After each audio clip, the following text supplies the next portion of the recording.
Bonjour à toi et bienvenue sur Canoute Télé. Je suis très heureuse de te retrouver aujourd'hui pour une nouvelle vidéo. En premier temps, je voulais quand même m'excuser auprès de mes abonnés. Merci de votre soutien, merci d'être resté abonné malgré le manque comme ça de vidéos. Comment te dire, le chapitre One Piece, moi en fait je le vivais un petit peu comme une soirée où j'étais invitée à chaque fois mais je ne venais pas, soit par manque de temps, ou alors complètement le planning était complètement impossible pour moi. Et si c'était pour sortir une vidéo le mardi ou le mercredi, je ne voyais aucun intérêt à le faire. Mais je tiens à te remercier, toi qui es resté abonné. Merci pour ton fidèle soutien. J'espère que cette semaine, écoute, ça te fera plaisir de me revoir. Elle est revenue! Non! Si mon retour te fait plaisir, pour une fois, n'hésite pas à me le dire en commentaire. Ça, justement, ça réchauffera le cœur. Et si tu me découvres aujourd'hui, que tu as envie comme ça d'avoir une ambiance très chill sur les vidéos. Moi, les vidéos 4K, etc., animées, ce n'est pas du tout mon style. Ce n'est pas du tout le contenu de la chaîne. Et je pense que tu trouveras justement ce type de contenu sur les gros Yonko du One Piece Game. En tout cas, moi, je reste Canoute. Ça reste quelque chose de simple, mais de vrai, qui vient du cœur. De lire le chapitre pour partager ma passion et pas parce que c'est la hype, etc. que One Piece fait des vues. J'ai toujours aimé One Piece et j'ai toujours voulu partager ma passion avec toi. Là, j'ai l'impression que le rythme, en fait, il s'accélère de semaine en semaine. Et comment te dire, je prends sur mes nuits, c'est pas grave, mais je tenais à faire la vidéo cette semaine avec toi. Si tu me découvres aujourd'hui et que tu as envie de soutenir Tata Canoute, n'hésite pas à t'abonner, merci. On découvre le chapitre ensemble, je te dis à tout de suite. Cette semaine, le chapitre 1155 donc de One Piece, on retrouve comme ça donc les Rocks qui débarquent sur Elbaf et qui rencontrent Loki. C'est bien Elbaf ici, mon vieux n'est pas là, il est parti en expédition. Vous êtes des humains, vous, c'est la première fois que j'en vois bouger. Oh, il est mignon! Attends, t'as bien dit mon vieux là? T'es le gamin de Harald? Même s'il n'est pas là, on devrait pouvoir le contacter, non? C'est quoi ton nom? Loki. Très bien Loki, tu vas nous rendre un petit service, tu vas gentiment rentrer chez toi et demander à quelqu'un de contacter Harold pour nous, d'accord? Tu vas leur dire que tu t'es fait un gros bobo et qu'il doit absolument rentrer à Elbaf. Bon, malheureusement, il ne sait pas le passif de Loki, ce pauvre enfant comme ça, rejeté dès sa naissance. Pas d'amour, pas d'amis. Donc forcément, il y a comme ça cette autodestruction. Et je pense que justement, peut-être qu'on va le voir dans le chapitre, mais qui va avoir comme ça une connexion de pouvoir avec Xebec. Pourquoi je devrais écouter des nabos comme vous d'abord? La page suivante, donc là on voit comme ça Loki qui s'énerve. Vous croyez vraiment que mon père rentrerait juste parce que je me suis fait mal? Vous osez me donner des ordres alors que vous avez l'air si faible? On nous explique que l'escrime de Rox était semblable à celle d'un marteau géant ou d'un coup de canon. Il était connu pour tout balayer autour de lui. Et effectivement, il se met à frapper Loki. Celui-ci a même mal, ce qui fait rire Rox. Oh non, regardez, Loki a un gros bobo maintenant. Voici comment ce cinglé croisa la route de Harald. Alors la page suivante.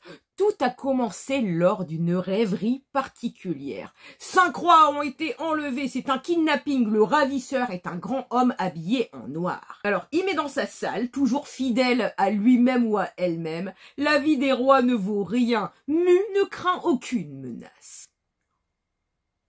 J'imagine, par contre, c'est la panique sur la Terre Sainte. Ce fut la première fois dans l'histoire qu'un tel incident se produisit. Quelqu'un avait réussi à entrer dans la chambre fleurie. Donc là, je suppose que c'est Rox de dos qui serait dans la salle avec Imu, servante quand même qui ressemble à une nonne. Alors est-ce que c'est Gunko? Je ne sais pas. N'hésite pas à me le dire en commentaire. La page suivante, on raconte que cet homme admirait David Jones. Donc cet homme, on parle bien de Xebec. Il n'ira pas plus loin car il connaissait ses limites. Cependant, il dit une chose. Je reviendrai ici même. Avec comme ça les yeux de Imu ultra surpris. La page suivante, donc là on voit comme ça Harald qui s'enfuit. Au feu, j'ai bien compris que les négociations avaient échoué. Désolé d'être entré par effraction, mais pas besoin d'en faire toute une histoire. Ne laissez pas le kidnappeur s'échapper. Hein, mais j'y suis pour rien moi. Donc effectivement, le kidnapping... Je pense que ça, du coup, c'est le fait de Rox et qu'on va peut-être, malheureusement, incriminer Harald. L'amiral s'est fait avoir, l'assassin se dirige vers le château, faites attention. Il veut me faire porter le chapeau. C'est lui qu'il faut attraper, dit Harald, qui se trouve comme ça face à face avec Xebec. Un géant sur la Terre Sainte, il s'est paumé ou quoi?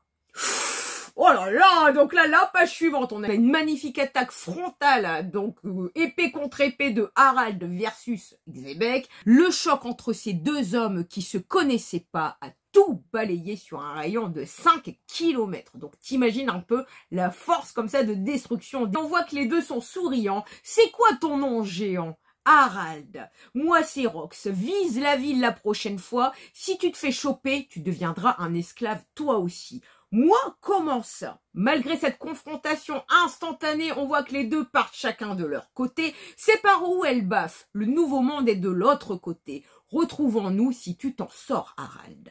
Dis pas de conneries, je ne suis pas un criminel, moi, et on le voit comme ça sauter de la falaise. Il y a longtemps, Rox s'en est pris un amiral de la marine. Malgré les tentatives de réanimation, il perdit la vie, et depuis le jour où il a commis son horrible crime, le nom de cet infâme individu se répandit comme une traînée de poudre. Cette nouvelle bouleversa le monde entier. Comme à chaque fois qu'il se passe quelque chose en Terre Sainte, on va toujours faire porter le chapeau sur l'autre. Maintenant, à savoir le vrai du faux, car les médias dans One Piece, justement le Coco News, ne dit pas toujours la vérité aux citoyens. Donc, qu'est-ce qui s'est passé réellement avec cet amiral ?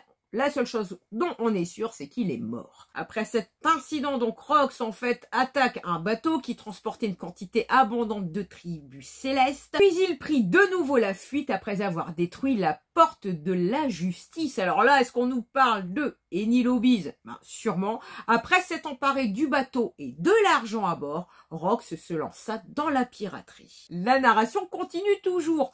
Bien que leurs agissements étaient principalement tournés contre le gouvernement mondial, leur prochaine attaque, elle se dirigea vers un bateau pirate. Il y a une tradition transmise depuis longtemps dans le monde des pirates, le Davy Back Fight, le fameux jeu avec Foxy. C'était un regroupement de jeux variés, sans pitié pour les pirates, ils pouvaient parier leurs membres d'équipage ou encore leur drapeau. Exactement comme on a vu avec les Foxy pirates et les Mugiwara. Grâce à ce jeu, Rox rassembla les meilleurs pirates qu'il puisse trouver. N'ayant pas encore de drapeau, il n'était qu'un simple groupe de criminels.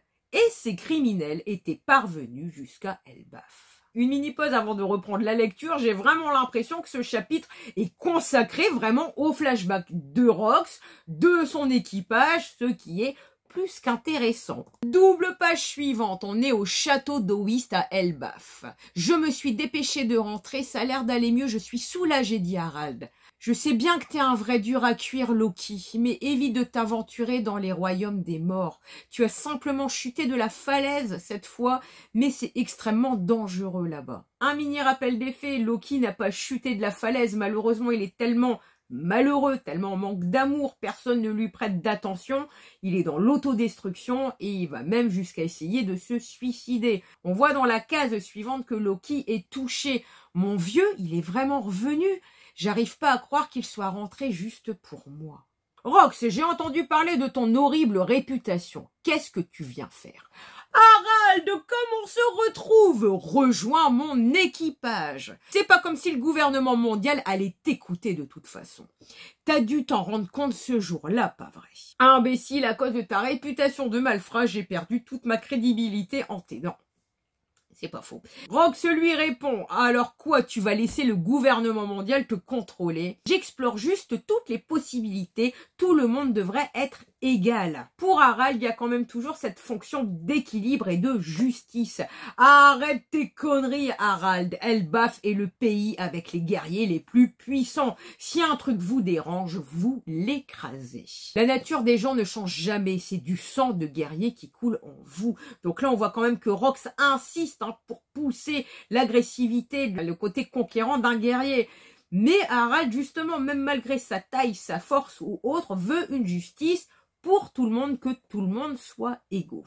Officiellement les membres des Rox, donc on a bien Shiki, Yakuza, le lion d'or. J'ai une petite pensée pour Henrik, tu nous as assez cassé les glaouis avec ça, mais ça y est, Shiki est canon. Nous avons Buckingham Stussy que nous avons rencontré aussi bien avec le CP0, mais en fait qui était donc avec Vegapunk. Et on a à côté un Don Marlon, un gangster de West Blue, qui ressemble comme ça un petit peu à la Beg. La page suivante, sans surprise, on retrouve Edward Newgate alias Barbe Blanche. Après, on a Oshoku, donc le pirate gourou. Donc lui, si ma mémoire est bonne, qui a dû s'occuper de la ruche. Physiquement, il a quand même un petit air à caribou. Et après, on a Gansui, le pirate contrebandier. Patty. Tu vois, physiquement, moi je trouve que ça colle, ou alors c'est peut-être son frère, ou alors c'est peut-être son père et l'autre c'est son fils, j'en sais rien, vu qu'on est comme ça dans le bail des pères et fils. On revient sur le chapitre où Rox continue comme ça sa négociation avec Harald. C'est là qu'on intervient en proposant un marché au gouvernement. On récupère l'île pour vous. Combien vous nous en donnez? Une fois qu'on a pris l'argent, on détruit l'île et on se partage le trésor. Mais pas question de rendre l'île et les criminels au gouvernement. Donc là, on voit quand même que Rox a une haine particulière contre le gouvernement mondial. La ruche sera sous notre contrôle avec tous ces lascars. On en fera un véritable paradis pour pirates. La page suivante, Rox, cet événement marquera le prologue de ma vie et cette île en fera le point de départ. J'anéantirai les forces de la marine et je ferai tomber la Terre Sainte et pour finir, je deviendrai le roi du monde. Juste à côté, on voit que déjà Loki, lui, s'est réveillé, a su se lever et écoute du coup cette conversation. Ton ennemi est bien trop grand, lui dit Harald, on parle du monde quand même. Tu pourras dire tout ce que tu veux, quelqu'un finira forcément par le faire. Le pouvoir éternel n'existe pas dans ce monde. Rejoins-moi, Harald, ensemble rien ne pourra nous arrêter. La page suivante, la conversation continue. Arrête ça, tu sais très bien que je suis le roi de ce pays. Je m'en fous, prenons le monde ensemble, Harald. Et là, on a une très belle image de Loki qui a enfin le sourire. Le monde. Plus tard, Loki réalisa qu'il avait été sauvé. Effectivement, je pense que grâce aux paroles comme ça de Rox, de dire tiens, si je suis puissant, en fait, je peux t'anéantir ou je peux te contrôler.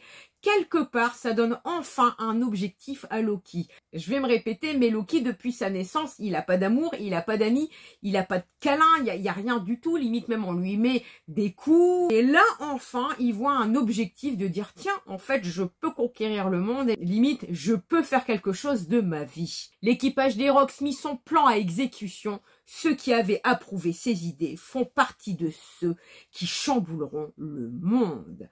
On y va, les affreux. Il y a enfin un drapeau, un joli Rogers pour les Rox. Le départ des légendes est déjà fin de chapitre. Petite précision, bien sûr, il y a une pause de chapitre la semaine prochaine.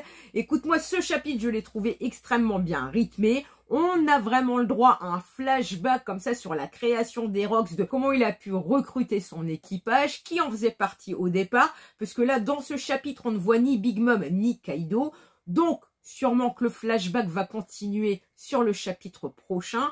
En tout cas, on voit quand même les réelles intentions de Xebec de conquérir le monde. Maintenant, les vraies questions, c'est comment il a pu atterrir quand même dans le jardin privé de Mu. Comment il connaissait son existence. Troisièmement, il arrive quand même à s'échapper de la Terre Sainte sans mourir, sans rien du tout.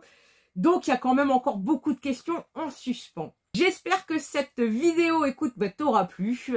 N'hésite pas à me le dire en commentaire. Merci beaucoup pour tes likes et tes partages. Et n'hésite pas à t'abonner si ce n'est pas fait. Je te souhaite une bonne journée, une bonne soirée. Et je te dis peut-être à très bientôt.